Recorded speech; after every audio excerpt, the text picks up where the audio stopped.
Hey now, Deadheads, we are back with our first Dead-related release of 2023, a very exciting one. That is the 50th anniversary edition of Bob Weir's Ace. Now, you might recognize that the 50th anniversary was last year. This was a 1972 album. Here we go, the original 1972 album. Down there in the fine print, you'll see 1972, so a year late with our 50th anniversary edition, but worth the wait.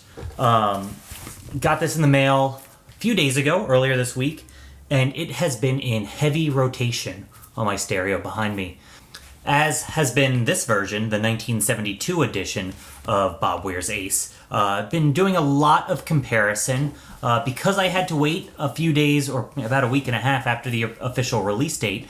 I did some comparison on Apple Music, comparing the files. I've been reading up what the Steve Hoffman forums users have had to say about this new mix, because this is a new mix for our 50th anniversary edition. And I've been listening for myself and comparing on the vinyl editions, how they compare and how they stack up against each other. And I've got to say, I've been kind of surprised by the results. Before we get to how it sounds, I want to show you how it looks. As you can see right here, the front is about the same, my beat up old copy compared to the new copy. I think the blue border around the outside is probably a little bit thicker on the new version. And then on the back, you'll see it's fairly similar. The fine print's a little bit different with the new 2023 copyright on the back. So 51st anniversary, but you also see there's a different picture of Bobby on the back. I don't know what prompted them to change the photo. Perhaps they couldn't get the copyright to the original photo that was featured on the back of Bob Weir's Ace. When we look on the inside, you'll see the original. I don't know if it had any liner notes other than this advertisement in the insert, the paper sleeve, but on the new edition, we have a new insert.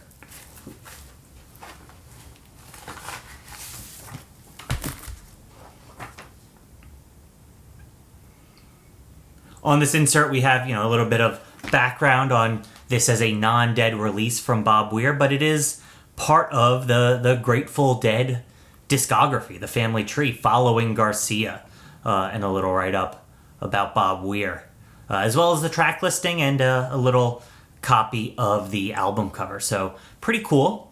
Nice little additional liner note. I've complained about this in the past, but I love the essays. It makes sense that this does not include an essay because it is a 50th anniversary edition and not, a new show or a Dick's Picks on vinyl, a Dave's Picks on vinyl.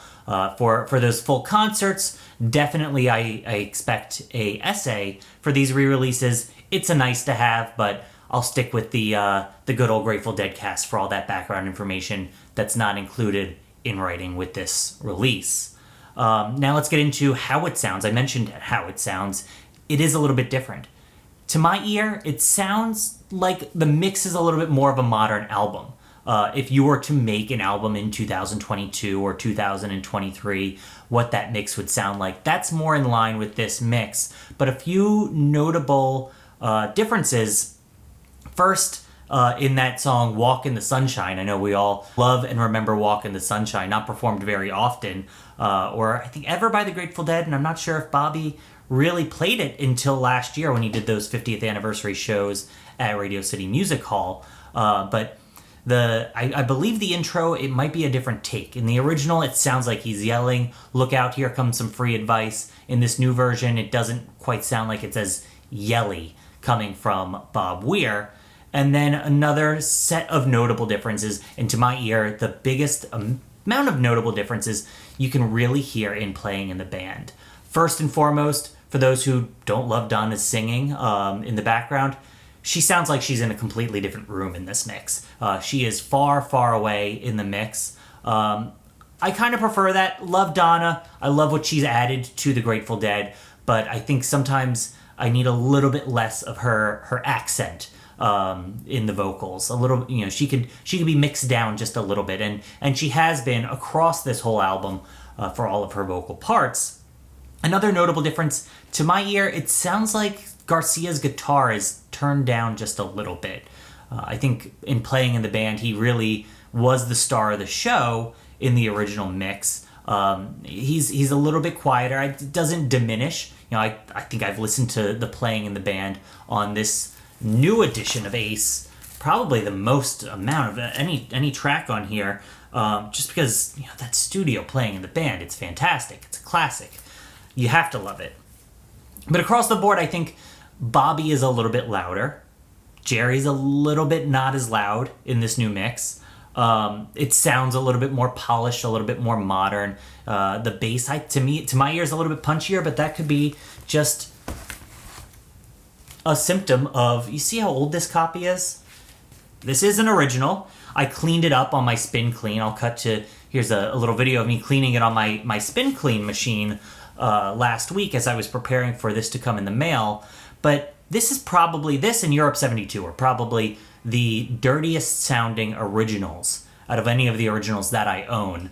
Lots of crackling and popping. That's the obvious audible faults.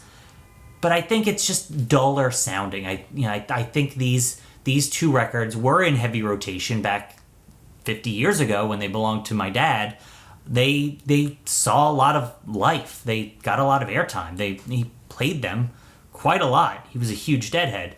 So it makes sense that they're a little bit worn down. Now, I'd love to compare this new 50th anniversary to a pristine, original 1972 Ace, but I don't have one. And so I compare it to the Ace that I have, and that's my final point, that these 50th anniversary editions, they're pressed on 180-gram vinyl. They're very clean. They're very quiet. Some of them are in those annoying paper sleeves, but this isn't. This is in one of those poly-lined sleeves that doesn't leave those little scraps of paper on your record. And so it sounds very clean. Now, it probably has a digital intermediary step there. I'm not sure, but if I had to hazard a guess, it probably has that digital intermediary step, and so you're not getting that full all analog chain, but that's the trade-off. Do you want it clean sounding, pristine sounding, or do you want it to sound like a record that has spun around a lot over the past 50 years? To me, I'm probably putting on the 50th anniversary edition more often than I'm putting on the original. I love that I own the original, the 1972 edition, but to me, that cleaner sound from that new release, from that new pressing, that's what I want to hear when I hear 1972 Bob Weir, backed by the Grateful Dead. So that's my preference. I'm curious what your preference is. Do you take a original with some faults that has seen a lot of love over the years, or do you take this pristine 50th anniversary edition? Let me know down below what your preference is, because I'm curious to see where viewers of this video fall on that divide. And then one more thing that is conspicuously missing from this 50th anniversary edition, and I was kind of hoping for, in the most recent 50th anniversary release of Garcia, we had that second disc, and that was the B-sides and the studio outtakes. I think it's all studio outtakes from the original album. Now, I would love some studio outtakes from Ace, some B-sides. They did Angel Share on the CD releases for American Beauty and Working Man's Dead. Would have loved that for Ace. But the CD edition of the 50th anniversary Ace was a 2-disc set, and it included a concert from Radio City Music Hall from April of last year. I was there. The first set was all of Ace in order, and it was really cool to see him play all of those songs off of Ace, backed with some special guests. He did Walk in the Sunshine twice, which is not something that he typically does ever, a single Walk in the Sunshine. So it was cool to hear that on streaming services. The CD edition, the people who are buying the CD are really going to love that. I think it was really interesting to be able to compare two different eras of Bobby, but we didn't get that. We didn't even have the option to get a 2-disc record edition of the vinyl edition of Ace. And so curious that they left that one out. And so that's it for Ace today. Not a lot of news on the Dead front. I'm not sure if there's anything officially announced, released coming soon, that we have any more tangible details about. We don't know what the 2 Dave's Picks releases are going to be on vinyl this year. We know that we're going to get 2 of them. We don't know what they are yet. I was hoping that they would announce it around the same time that they put the new Dave's Picks CD up for pre-order, which was about a week and a half ago on the Dead.net site. Unfortunately, the Dave's Picks vinyl announcement didn't come with that CD pre-order, so we're still waiting to see what the Dave's Picks are going to be for this year. Still waiting to see if Real Gone does another Dick's Picks on vinyl this year. Probably will. Don't know which one, though. So looking forward to that. And we don't know what the big CD box set is going to be for this year. A lot of unknowns of Dead releases. We know we're going to get a lot this year. We just don't know what it is yet. So excited to see what that becomes, or what those records are that are announced for this year. But until then, got nothing else today. So thank you very much for watching. I hope you're enjoying this new pressing of Bobby Weir's Ace as much as I am. Have a great one. Peace.